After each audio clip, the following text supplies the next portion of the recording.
வினை விதைத்தவன் வினையறுப்பான், திணை விதைத்தவன் திணையறுப்பான்னு சொல்லுவாங்க. அது மாதிரி தாங்க ஐஸ்வர்யா பண்ண வேலைக்கு அவங்க மாதிரியே வச்சாங்க அப்பு அப்படின்னு சொன்னா சூப்பராக இருக்கும் கதைக்கு அப்படின்னு நீங்கள் நினச்சிங்கன்னா நம்ம சேனலுக்கு உங்கள் பொண்ணான கையில் ஒரு லைக்கை போட்டு சப்ஸ்கிரைப் பண்ணி ஆதரவு கொடுங்க அன்பு உறவுகளே. ஆனால் ஆமாங்க, சேது கொண்டே தமிழ் சொல்லி அள்ளி அடைச்சிக்கிட்டு தாங்க போகிறாரு.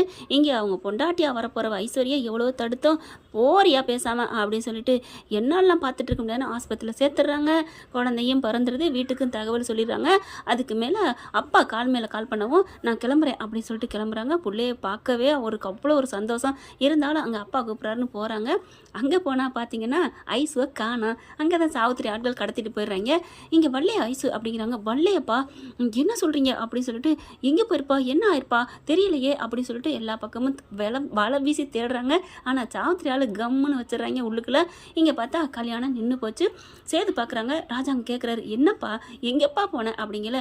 இல்லைப்பா நான் ஒரு நல்ல காரியம் தான்ப்பா பண்ணியிருக்கேன் அப்படின்னு நடந்ததை சொல்கிறாரு. என்னையா சொல்கிற, தமிழ் செல்விக்கு 2 பிள்ளை பிறந்திருக்கா? ஆமாப்பா அப்படிங்கிறாங்க. அப்படியே பார்த்து செம்ம வைத்தறியுது. இங்கே ஈஸ்வரி மலருக்கு ரொம்ப சந்தோஷம். மலருக்கு தமிழுக்கு 2 பிள்ளையா? அது மாமாவே பார்த்தாரா? மாமா ரொம்ப தேங்க்ஸ் மாமா, நான் கூட உங்களை ரொம்ப முரடாக இருப்பீங்களோ இறக்கமில்லாத இருப்பீங்களோன்னு நினச்சேன், ரொம்ப தேங்க்ஸ் மாமா அப்படிங்குது. அடுத்து பார்த்தீங்கன்னா அவங்க கடத்திட்டு போனாங்க. பார்த்தீங்களா, கடத்திட்டு போகல வழியில் ஜெனியும் சக்தியும் பார்த்துடுறாங்க. பார்த்துட்டு அவங்ககிட்ட காப்பாற்றிடுறாங்க. காப்பாற்றினதுக்கப்புறம் என்னை காப்பாற்றிட்டீங்க, ரொம்ப தேங்க்ஸ் ரொம்ப தேங்க்ஸ் அப்படின்னு சொல்ல, ஓ நீயா, நீ பெரிய ஆளாச்சே, எங்கள் தமிழ் வாழ்க்கையை கெடுத்தவளாச்சே, அவளை விட்டுட்டு நீ சேதுவை கல்யாணம் பண்ணிக்க போறியா? பாவம் இல்லாவ என்னடி நினச்சா அப்படின்னு பலார்னு கொடுக்க, ஐயோ ஜெனி என்னை விட்டுரு ஜெனி, எனக்கும் மாமாவுக்கு இன்னைக்கு கல்யாணம். கல்யாணம் விடுவோம் பாரு, என் தமிழ் செல்வி என்ன தாரநெல்லி பூசிக்குவாளா? உன்னையே கல்யாணம் பண்ணி தார வத்து கொடுத்துட்டு சக்தி இவளை தூக்கு அப்படின்னு சொல்லிட்டு கடத்தி வண்டிக்குள்ளே போட்டுட்டு, கடத்தின்னு இல்லை தூக்கி வண்டிக்குள்ளே போட்டுட்டு ரூமுக்கு கொண்டு போயிடுறாங்க. இப்போ என்ன பண்ணலாம், என்ன பண்ணலாமா? இவளை தேடிக்கிட்டு இருப்பாங்க. அதுக்கு முன்னாடி இவ தான் பேசியிருக்கா எனக்கு நல்லா தெரியும் சக்தி சொல்கிறாங்க. ஏன்னா அவங்க அப்பா பேசையில கேட்டுட்டு இருந்தார் இல்லையா, இந்த மாதிரி ஐஸ்வர்யா தான் எல்லாம் பண்ணாண்டு அந்த நீதிமான் பேசுனதை கேட்டுறாரு சக்திவேலு.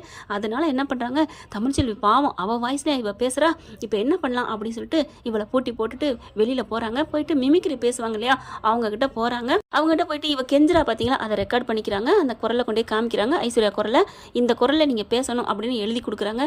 சரிங்க நான் பேசிடுறேன் அப்படின்னு சொல்லிட்டு ராஜாங்கத்துக்கு அடிக்கிறாங்க.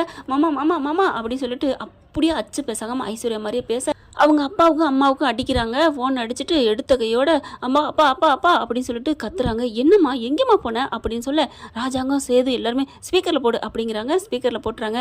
ஸ்பீக்கரில் போட்டு தெரியாமல் அந்த பிள்ளை அவங்க என்ன பண்ணுறாங்க, ஸ்பீக்கரில் போட்டாலும் சரி போட்டாட்டி சரி பேசுறது என்ன ஐஸ்வர்யாவா என்ன, அதனால் என்ன பண்ணுறாங்க, நல்லதாக போச்சு ஸ்பீக்கரில் போட்டதுன்ட்டு இங்கே மிமிக்ரி ஆர்டிஸ்ட் என்ன பண்ணுறாரு, எல்லாத்தையும் எழுதி கொடுத்த மாதிரியே பேசுகிறாங்க. அப்பா அப்பா என்னப்பா பண்ணுறது, என்ன அவர் பாட்டுக்கு போயிட்டாருப்பா, அந்த தமிழ்ச்செல்வியை பார்த்தோன்னே நான் சும்மா விடுவேன்னா என்ன, நான் ஆசைப்பட்டேன் சேதுவை கல்யாணம் பண்ணிவிட்டு அந்த சொத்து பத்தெல்லாம் ஆட்டையை போடலாம், எல்லாத்தையும் விரட்டி அடிக்கலாம் அப்படின்னு நினச்சேன். ஆனால் என் விதி பாதியிலே போயிடுச்சு. சரி பரவாயில்ல, அவன் போயிட்டு என் பொண்டாட்டியை தேடி, ஆனாலும் என் மேலே ஒட்டி இருக்குது 500 பவன் நகை, அதோட எஸ்கேப் ஆகிடுறேன்ப்பா, நீ வந்துருப்பா எப்படியாச்சும்.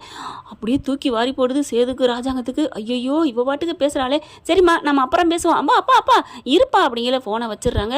ஏன் ஆஃப் பண்ணீங்க, ஆன் பண்ணுங்க அப்படின்னு சொல்ல, இல்லை சம்மந்தி அது வந்து என்னடா நினச்சிட்டு இருக்க அப்படின்னு பலார்னு அரைஞ்சதோட விடாமல் அந்த ஃபோனை பறித்து அந்த வந்த நம்பருக்கே திரும்பி அடிக்கிறாங்க.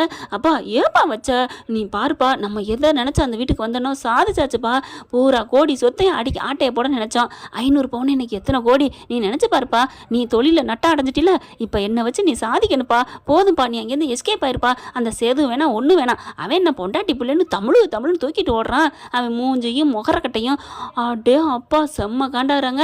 அப்புறம் ஆண்டி ஏதோ உதவி பண்ணுச்சு, இல்லைன்னா அதையும் நான் கழுவி வண்டியாத்தான் ஊற்றுவேன், அதுவே அந்த ஒட்டு வீட்டில் உட்காந்துக்கிட்டு இருக்கு, அந்த சொத்தை ஆட்டையை போடணுன்ட்டு என்னென்ன போட்டோம் நீங்கள் கிளம்பி வந்துருங்கப்பா அப்படி சொல்ல, ஈஸ்வரிக்கும் செம்ம காண்டாகுது. அடி பாவி இப்படி பேசுகிறாளே அப்படின்ட்டு அப்படியே பார்க்க போனை பறித்து தூக்கி போட்டு அவங்க நல்லபடியாக பேசியாச்சுன்னு ஜெனியும் சக்தியும் ரொம்ப சந்தோஷப்படுறாங்க.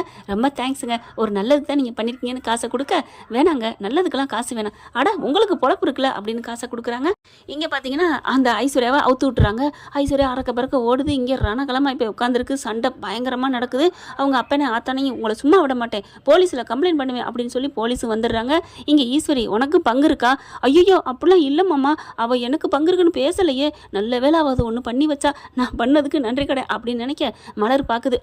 இவங்களுக்கு இல்லாமையா இருக்கும். ஏய் என்னடி பேசுகிற அப்படின்னு ஆளாளுக்குங்கிட்டு பேச கரெக்டாக அந்த பிள்ளை ஐஸ்வர்யா ஓடி வருதுங்க ஆட்டோவை பிடிச்சிக்கிட்டு.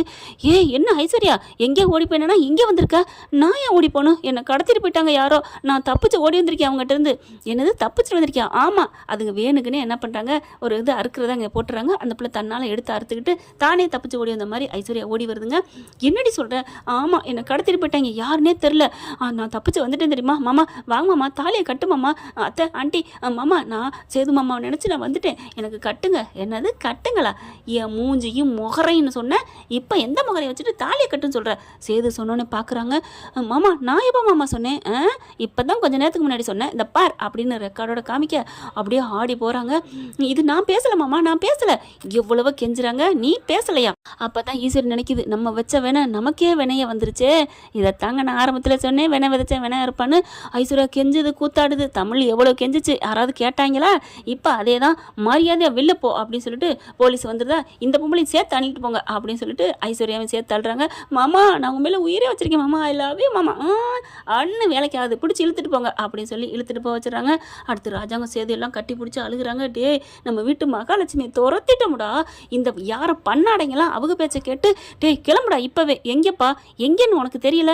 இல்லைப்பா தமிழ் வீட்டுக்கு நான் போனால் அவள் சாணி சட்டியை கரைச்சி அடிச்சிருவாப்பா. பரவாயில்லடா தொடச்சி போட்டு அங்கே தான் நிற்கணும், அவள் வந்தால் தான் வீட்டை விட்டு போகணும், உட்காந்து உண்ணாவிரதம் எடுப்போம் அப்படின்னு சொல்லிட்டு எழுதிக்கிட்டே போகிறாங்க.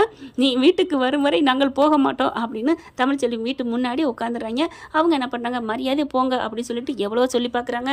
அவங்க முடியாதுன்னு மழையிலையும் வெயிலையும் உட்காந்துடுறாங்க தமிழ்ச்செல்வி வீட்டு வாசல் முன்னாடி. என்ன ஃப்ரெண்ட், இப்படிலாம் போனால் பார்க்கலாம் என்ன நடக்க போகுதுன்னு. தமிழ்ச்செல்வி என்ன பண்ண போகிறாங்க, என்ன முடிவு எடுக்க போகிறாங்கிறத பொறுத்திருந்து பார்க்கலாம் ஃப்ரெண்ட். அதாவது ஆஸ்பத்திரிலேருந்து பிள்ளையெல்லாம் பிறந்து முடிஞ்சு வந்துடுறாங்க. வந்ததுக்கப்புறம் தாங்க இவங்க போகிறாங்க தமிழ்ச்செல்வி வீட்டுக்கு. ஓகே ஃப்ரெண்ட், பார்க்கலாம். தேங்க்யூ.